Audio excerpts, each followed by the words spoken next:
تو قرآن بھی ایک تذکرہ ہے، قرآن بھی ایک ریمائنڈر ہے۔ اللہ تعالیٰ نے قرآن میں سورہ طٰہٰ میں ہی کہا نا، طٰہٰ ما انزلنا علیک القرآن لتشقیٰ الا تذکرۃ لمن یخشیٰ، کہ طٰہٰ یہ قرآن ہم نے آپ کو مشکل میں ڈالنے کے لیے نازل نہیں کیا ہے، مشقت میں ڈالنے کے لیے نازل نہیں کیا ہے، الا تذکرۃ لمن یخشیٰ، بٹ اصل بات یہ ہے کہ یہ تذکرہ ہے، یہ ریمائنڈر ہے، اور یہ ایسا ریمائنڈر ہے جو ایک ایسا انسان جس کا دل بجھ چکا ہے، جو ڈی موٹیویٹڈ ہے، جو موٹیویشن تلاش کر رہا ہے، جو میننگ تلاش کر رہا ہے، مقصد تلاش کر رہا ہے، جس کو اللہ کے قریب ہونا ہے، تو اس کے لیے اس میں بہت بڑی موٹیویشن ہے، بہت بڑا تذکرہ ہے اس قرآن میں، اس کو ایگزیکٹ اس سے وہ چیز ملے گی جس کی وہ تلاش میں ہے۔ تو اس لیے یہ تذکرہ یوسف علیہ السلام کا اور اس سٹوری کا انشاءاللہ میں بہت امید کرتا ہوں کہ آپ کا دل ریوائیو ہوگا، آپ کا ایمان ریوائیو ہوگا، آپ کا بلیف، آپ کا توکل ریوائیو ہوگا، آپ کو اللہ کی پاور کا پتہ لے گا کہ اللہ ہے کون۔ یقین کریں جتنا اس کہانی سے اللہ رب العالمین کا تعارف ہوتا ہے اور جتنا اللہ رب العالمین کی پاور کا احساس ہوتا ہے، کسی اور سٹوری سے نہیں ہوتا، اسی لیے اس کو احسن القصص کہا گیا۔ تو سب سے پہلے دیکھیے، بتانا چاہوں گا کہ یہ ایک احسن القصص کیوں ہے، کیونکہ اس میں زندگی کا ہر ایسپیکٹ وہ ڈسکس کیا گیا ہے۔ مثال کے طور پہ پیرنٹنگ چیلنج، ایک پیرنٹ اس سٹوری سے ریلیٹ کر سکتا ہے، اسپیشلی وہ پیرنٹ جس کی اولاد میں کچھ اختلافات چل رہے ہیں، یا ایک ایسا پیرنٹ جس نے اپنے بچوں کی تربیت بہت اچھی کی، پوری اپنی ایفرٹ کی، دین سکھایا، لیکن سٹل اس کے بچے تھوڑا دین سے ہٹ گئے، یا اس کے بچے تھوڑے سے ڈائیورٹ ہو گئے، کیونکہ یعقوب علیہ السلام سے زیادہ اچھا فادر کون تھا، اور وہ نبی بھی تھے، لیکن آپ دیکھیں کہ ایک نبی کے بچے بھی کچھ ایسا کام کر سکتے ہیں، یعنی دے اینڈڈ اپ ڈوئنگ حسد ود ایچ ادر۔ تو آپ دیکھیں کہ یہ سٹوری ایک پیرنٹ بہت ریئلسٹکلی ریلیٹ کر سکتا ہے اس سٹوری کے ساتھ، اور اس سٹوری سے ایک پیرنٹ پیرنٹنگ بھی سیکھ سکتا ہے، اسپیشلی جو فادرز ہیں، ٹھیک ہے، پہلی بات۔ دوسری بات، اس سٹوری میں dealing with loss and personal setbacks کا ذکر ہے۔ یہ تو ہر بندہ ریلیٹ کر سکتا ہے۔ کوئی سسٹر ہے ڈیورس سے گزر رہی ہے، ایک پرسنل سیٹ بیک ہے، پرسنل لاس ہے، ٹھیک ہے۔ اسی طرح کوئی ہمارا بھائی ہے ڈیورس سے گزر رہا ہے، پرسنل سیٹ بیک ہے۔ کسی کی اولاد اس کے ہاتھ سے چلی گئی، اللہ سے دعائیں کر کے مانگی تھی، لیکن یہ کہ بچپن میں ہی فوت ہو گئے، یا پیدائش کے بعد فوت ہو گئے، ایک لاس ہے، پرسنل سیٹ بیک ہے، ٹھیک ہے۔ اسی طرح کوئی کچھ چاہتا تھا کرنا، وہ نہیں کر سکا، ایک پرسنل سیٹ بیک ہے، ایک ریجیکشن ہے، وغیرہ وغیرہ۔ تو ہم سب، ہماری زندگی میں کوئی نہ کوئی پرسنل سیٹ بیک ہے، کوئی نہ کوئی پرسنل لاس ضرور ہے۔ کوئی کسی بیمار سے سٹرگل کر رہا ہے، اس کے گھر میں کوئی بیمار موجود ہے، کوئی اپنی اولاد کے حوالے سے سٹرگل کر رہا ہے، ٹھیک ہے نا۔ کوئی جو ہے وہ ایک لاس کو لے کر سٹرگل کر رہا ہے، جیسے میں نے ڈیورس کا ذکر کیا، تو یہ اس میں ان کے لیے بھی بہت زبردست لیسن ہے۔ اس کے بعد نیویگیٹنگ کمپلیکس ریلیشن شپس، اس سٹوری میں آپ کو پتہ لگے گا کہ ٹاکسک ریلیشن سے کیسے ڈیل کرنا ہے، کمپلیکس جو فیملی کنفلکٹس ہوتے ہیں، اور یہ اگر دیکھیں انبیاء کی فیملی میں ہو سکتے ہیں تو کسی بھی فیملی میں ہو سکتے ہیں، یہ بات بہت ضروری ہے سمجھنا۔ اور دیکھیں ان بھائیوں نے، ان کے بھائیوں نے، یوسف السلام کے بھائیوں نے آپس میں حسد کیا، یعنی یوسف السلام سے حسد کیا، اور یہ ایک بہت دردناک اور بہت پینفل چیز تھی یعقوب علیہ السلام کے لیے بھی اور یوسف علیہ السلام کے لیے بھی، ٹو سی کہ اپنے بلڈ نے کس طرح سے ان کے ساتھ زیادتی کی۔ تو اس سے وہ لوگ بھی ریلیٹ کر سکتے ہیں جو ٹاکسک ریلیشن سے گزر رہے ہیں، یا آپ کہہ لیں ایسے فیملی کانفلکٹ سے گزر رہے ہیں جو بہت پینفل ٹو سی ہے، یعنی اپنا سگا بھائی کیس کر دے، اپنے سگے بھائی خلاف ہو جائیں، اپنی بہنیں خلاف ہو جائیں، ٹھیک ہے نا، یا حسد کرنے لگیں، سازش کرنے لگیں، وغیرہ وغیرہ۔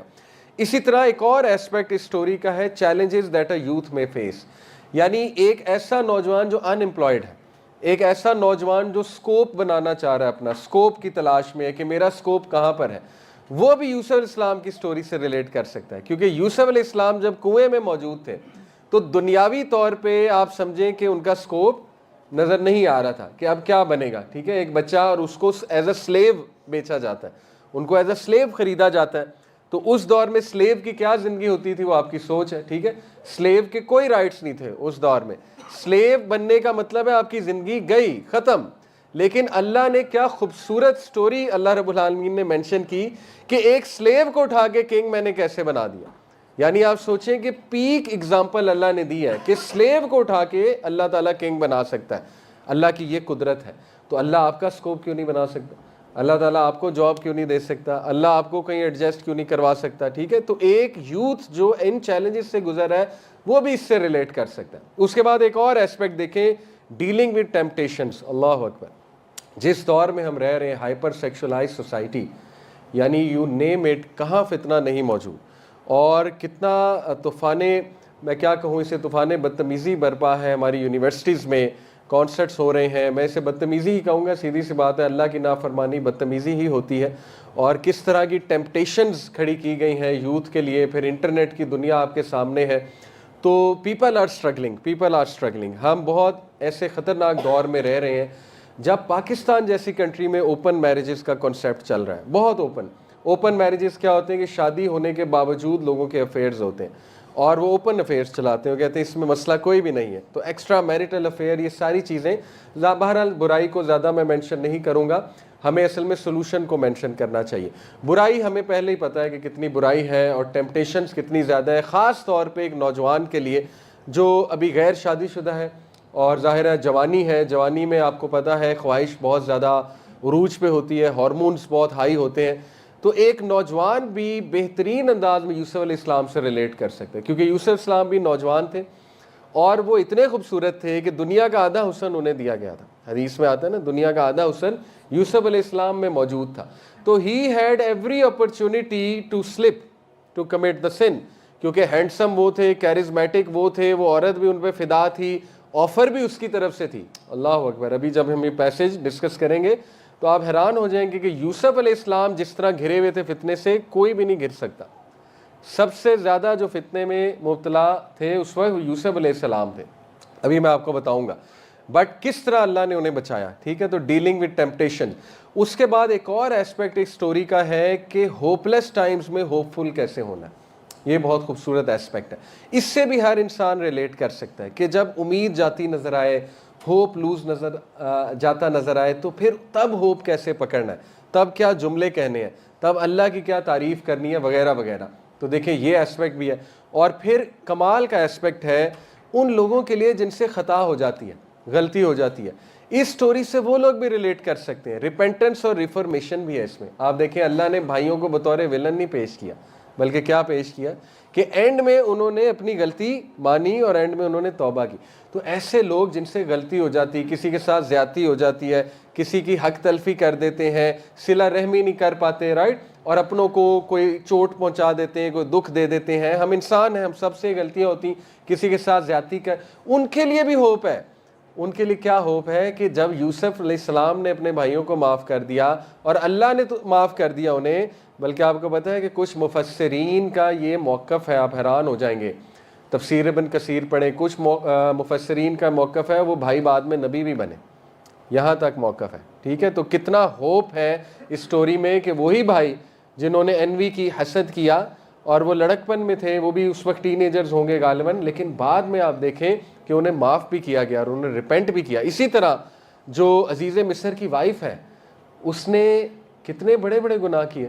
یعنی یوسف علیہ السلام کو سیڈیوس کرنا یہ چھوٹا گناہ نہیں ہے عورت کی طرف سے, ایک مرد کو سیڈیوس کرنا, اس کے بعد اس کو آفر کرنا اس چیز کی, یہ بھی بڑا گناہ ہے.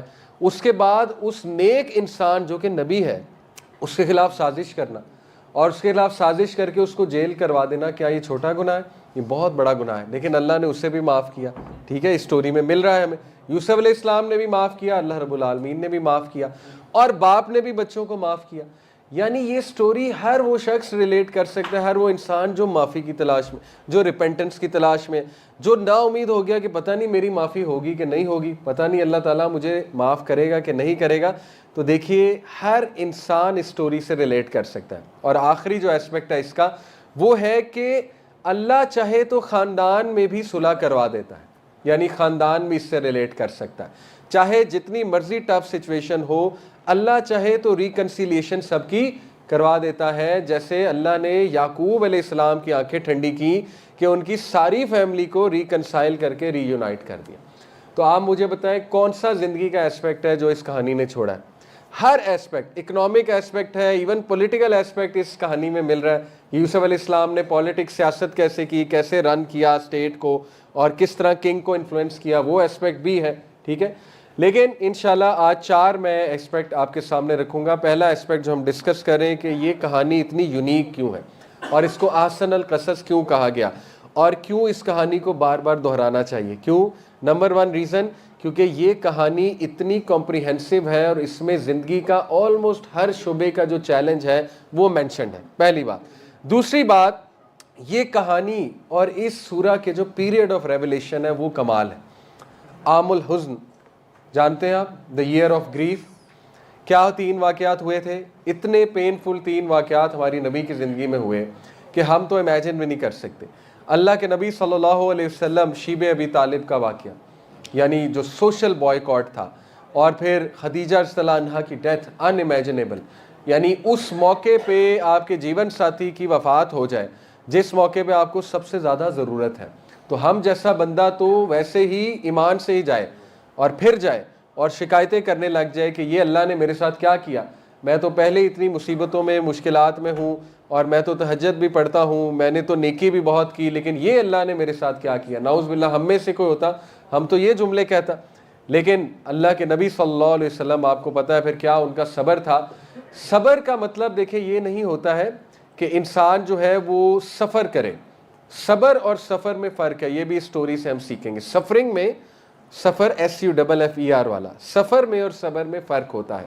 اللہ کے نبی صلی اللہ علیہ وسلم بے شک اتنی محبت کرتے تھے حضرت خدیجہ سے کہ آپ کو پتہ ہے صحابہ کہتے ہیں کہ اللہ کے نبی صلی اللہ علیہ وسلم did not smile for months. کچھ روایات میں آتا ہے 1 سال نہیں مسکرائے تھے.